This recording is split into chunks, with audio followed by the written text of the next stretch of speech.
Hey everyone, thanks for watching my presentation on Hôtel des Invalides. To break that up for you, hôtel in French is a word meaning hostel or hospital or a place where guests can stay. And invalide is a way of saying veterans or those that were in the war. So in a sense, Hôtel des Invalides is a guest house for those that were in the war. Let's go check out the presentation. If you've ever been to Paris, you most likely have seen this golden-capped building at any sightseeing place in Paris. For the longest time, it was one of the tallest buildings in Paris before the Eiffel Tower, before the Tour Montparnasse. Its golden-capped building was a large building in its time. Here is an overhead view of all of the surrounding buildings that could house up to, at one point, 7,000 soldiers. This was first built as a place to home soldiers, as I said, coming home from war that were maybe disabled, and eventually transformed into a hospital in the 1950s for those with spine-related injuries. So let's start from the very beginning.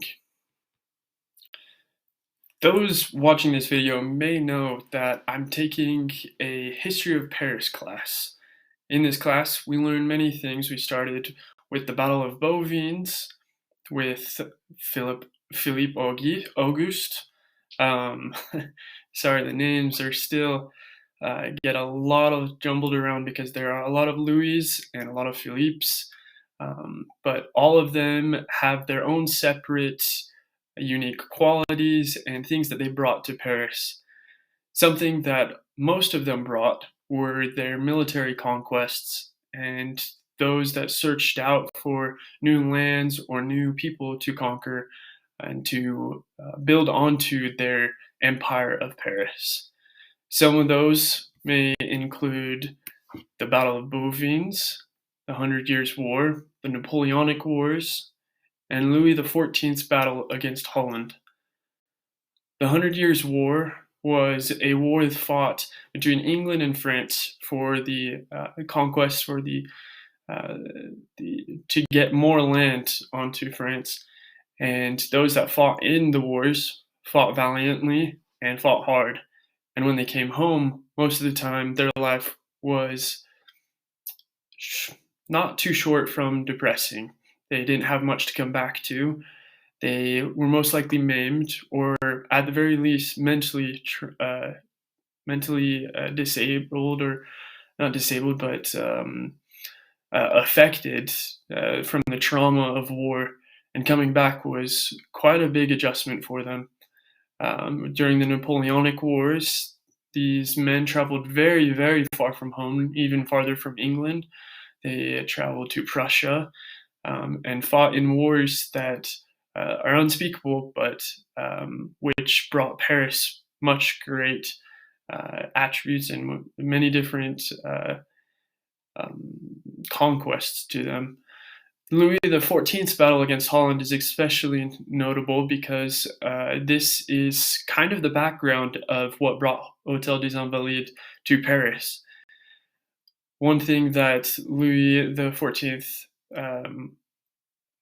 thought of while planning for Hôtel des Invalides is a home for these soldiers that fought so hard, because he knew that it was through them that he was held up and strengthened and able to conquer these great nations and become a great nation in and of itself.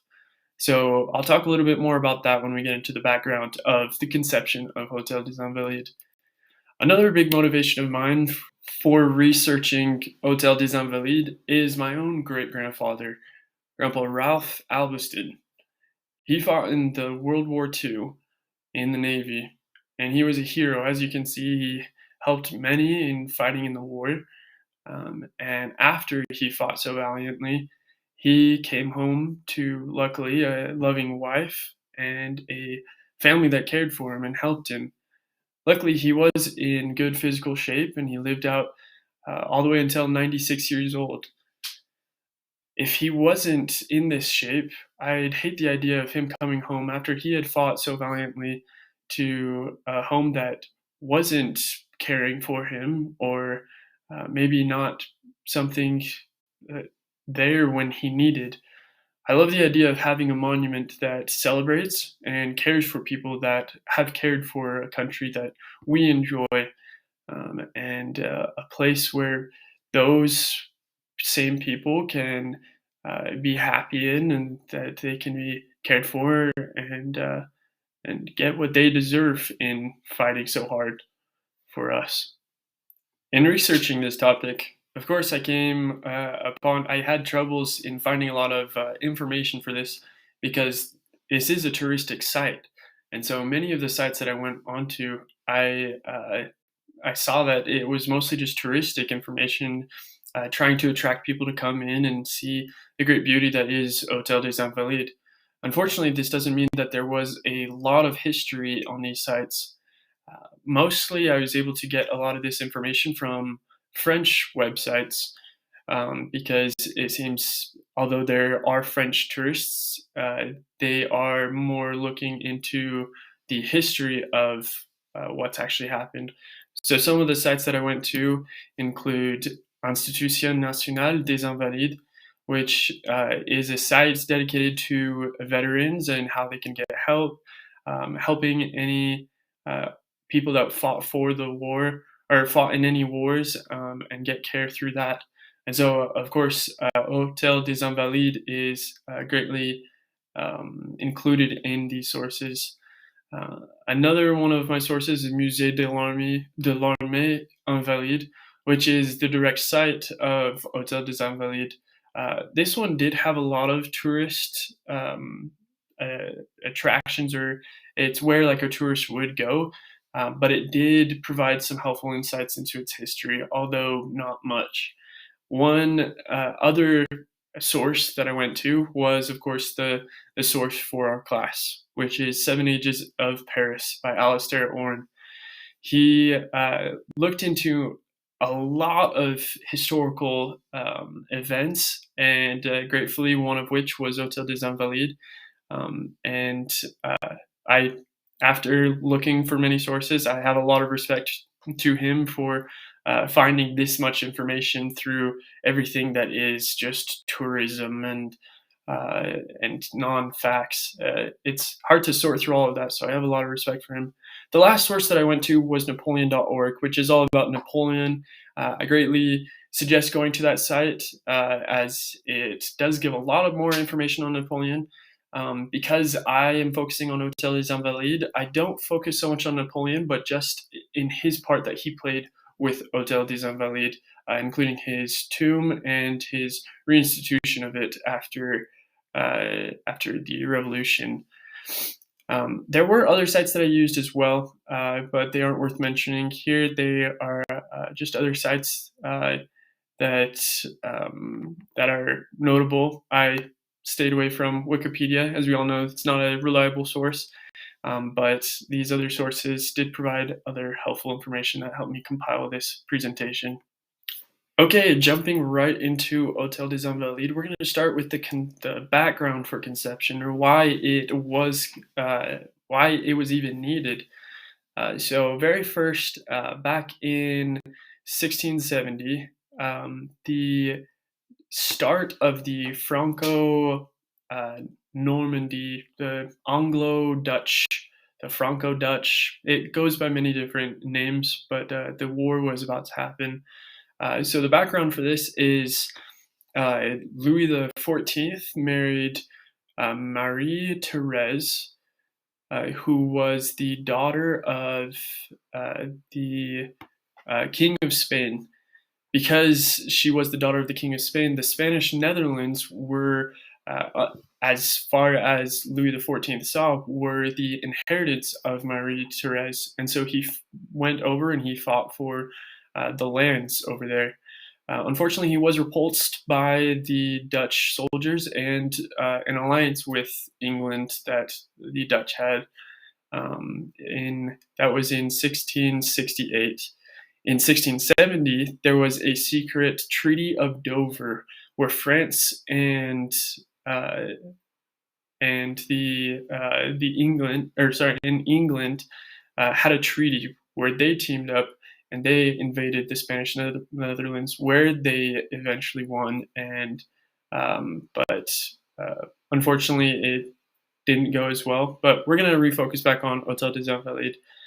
So, in the midst of this huge war and the failure of the first invasion of 1667, um, Louis XIV thought of a idea to help the soldiers who were wounded and provide care for them.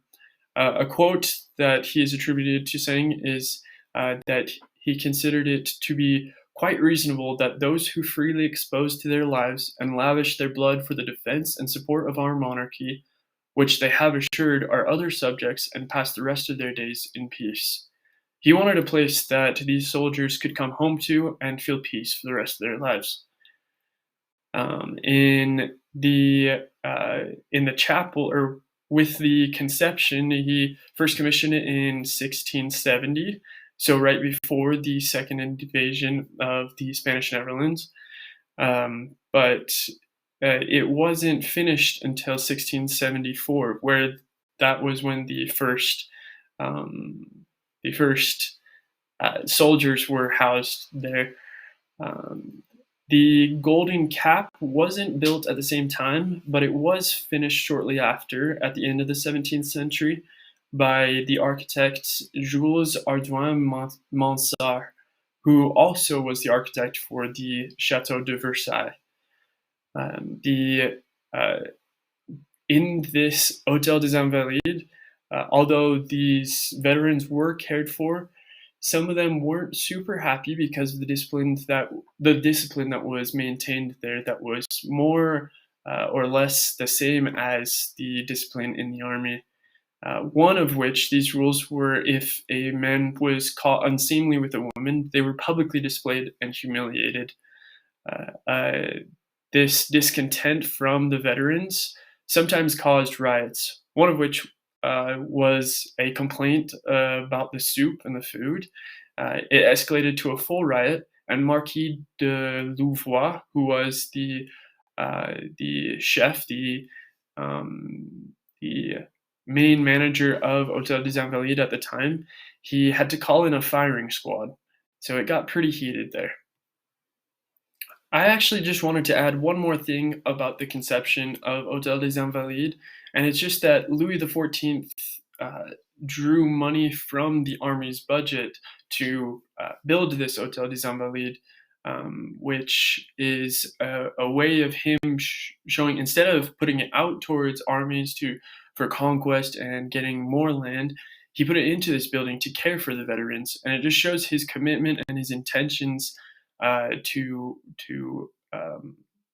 carry out these military feats. He knew that to be able to do these conquests, he needed to care for his men that were actually carrying out these conquests. The Revolution of France is a big one. Most everyone knows about, at least a little bit, about the guillotine or about Marie Antoinette. The Hôtel des Invalides is not one that escaped the horrors of the Revolution or the majesties of it. One thing that happened to it was the looting of it during the freeing of Bastille. In 1789, the crowds of Paris were at a boiling point, and they approached the guards that were guarding the Hôtel des Invalides. These guards were the same men that fought under Lafayette in the American Revolution and supported the uprising because they knew that it could bring a freer government or a change that could be needed. So they allowed the looting of around 32,000 guns to help take down Bastille and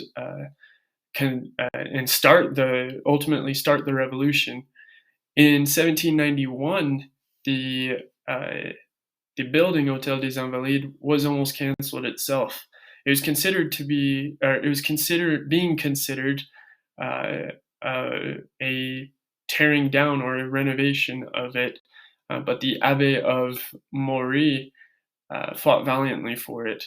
he was known to be an abbé that was very much for and someone that admired Louis XIV.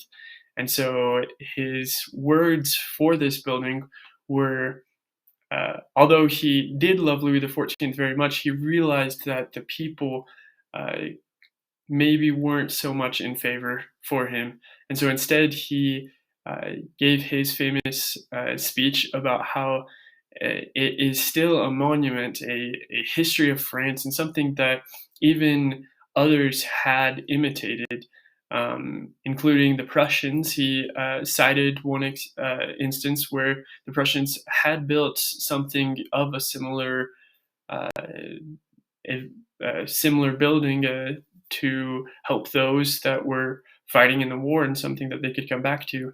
And so, one thing that he is uh, cited or attributed to saying is, "Will it be so with our monuments as with our fashions? And will it be enough for the whole of Europe to imitate them, for our inconsistency to hasten to abandon them?" I take this to mean that he he he fought. He argued that uh, these men were trying to tear down a building that was just barely made in the past century, and even then they were treating it as if it were just a fashion, something that had gone out of style, and so they were going to tear it down.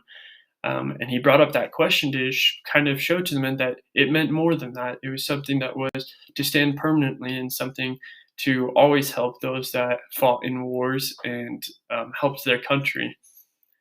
I noticed this may have been something that affected French and Parisian culture itself.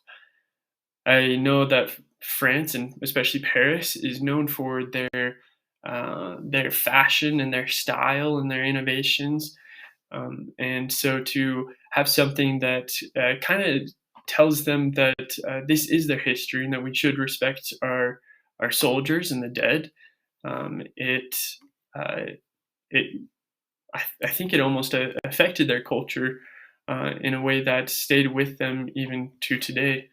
Um, uh, and I like that he kind of pointed out that it is something, even though it was built by someone that they may have hated at the time, someone that did them wrong. It was built in uh, for the motivation of good, and for that at least it should stay.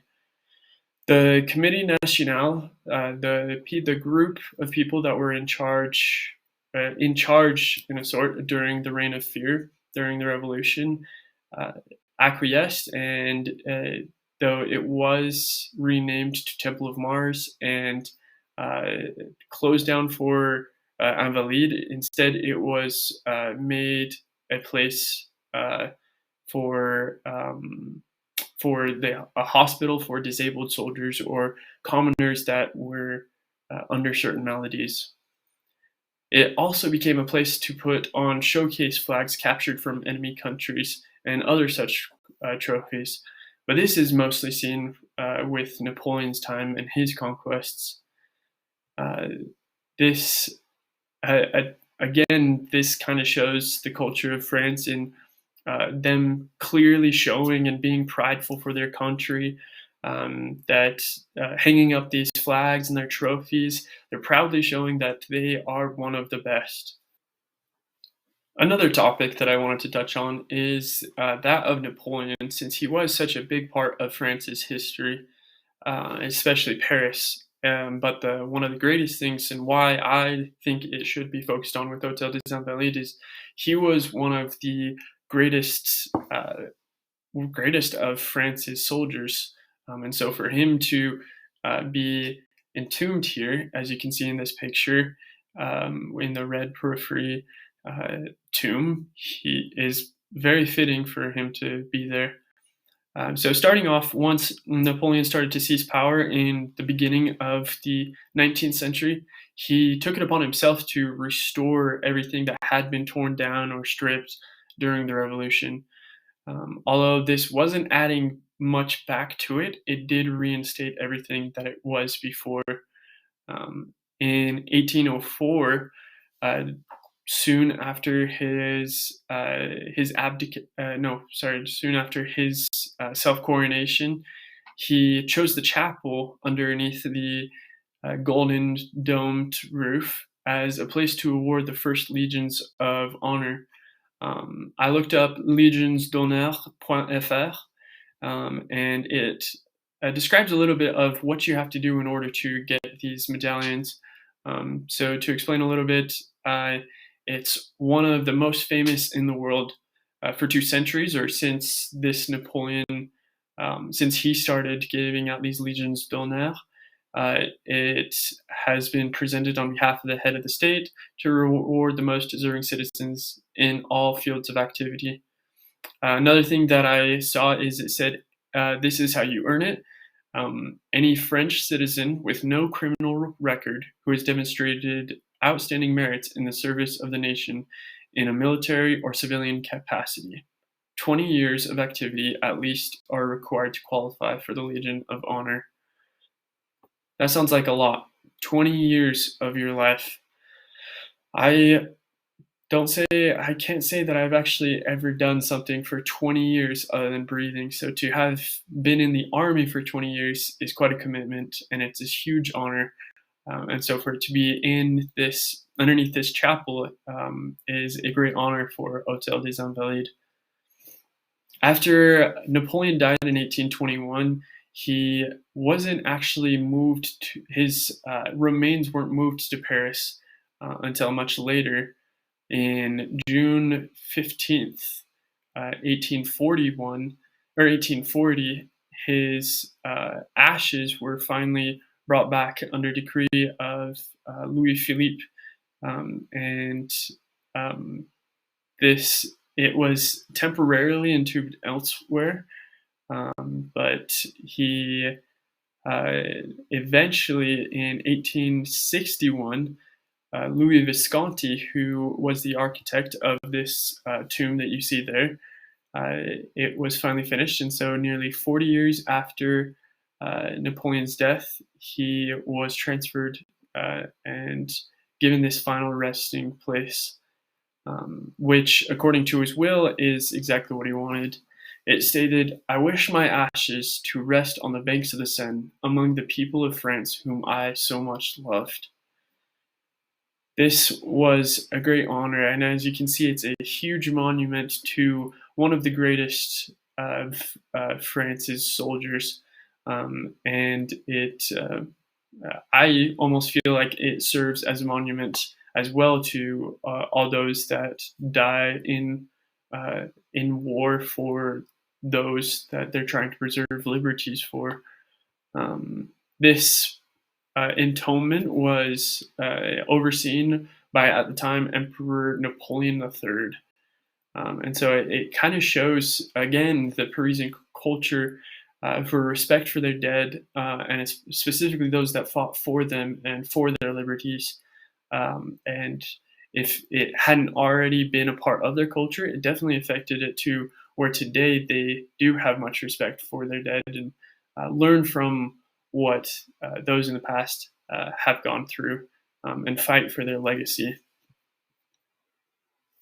After the time of Napoleon, the Hôtel des Invalides had less and less Invalides that stayed there, and so eventually it was decreed to cease accepting any further Invalide that could stay there.